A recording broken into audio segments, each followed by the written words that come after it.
A lot of people think they understand the problem and they say, you know, you're spending too much. But when you really get into it and you start making the reductions, people say, whoa, I didn't know it meant me, or I didn't know it meant this program. We are in deep trouble in this country because of our spending. That's Montana Congressman Denny Rehberg talking about perhaps the main issue among incoming Republicans on Capitol Hill: government spending. It has been bustling around the Capitol, and new members are telling us reporters that they are ready to make spending cuts. There's a degree of solemnity that comes with this day. This is not celebrating after crossing the finish line. This is the starting line. We have a lot of heady, tough decisions to make that, you know, folks are going to be unhappy with, because it's going to be cutting the size and scope of government.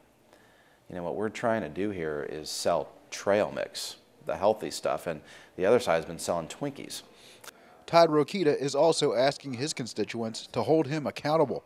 Georgia Congressman Phil Gingrey is eager to see some change on Capitol Hill. That's why I, as an individual member, will be introducing a series of bills, 7 in fact, that pertain exclusively to economic stability, fiscal responsibility. Things like when members on their annual expense account, it's called the MRA, member representational account. At the end of each year, the frugal members will not spend all that money. They will spend what they need to spend to run their office in an effective, efficient way.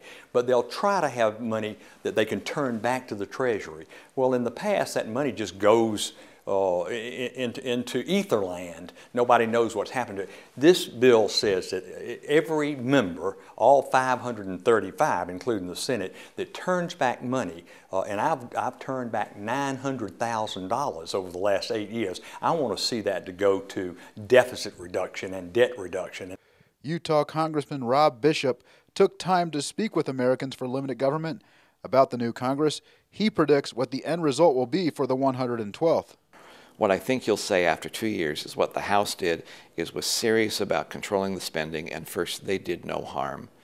And they tried to mitigate a lot of the harm that was passed, especially in the lame duck session when no one was really watching what was taking place here in D.C. Bishop also had praise for House Speaker John Boehner. So he is serious about reining in uncontrolled spending. He is serious about empowering committees by giving them the time to do their work, as well as no longer has been in the past, where the committee work is taken into the Speaker's office, rewritten, run through the Rules Committee, and comes out an entirely different bill on the floor.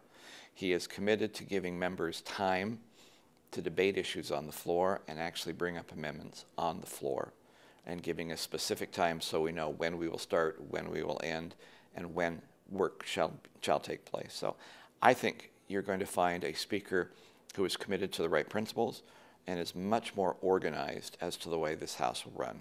If nothing else, time management will be a whole lot better. In conclusion, the hot topic of talk with this team is limiting government. Frank McCaffrey, Americans for Limited Government.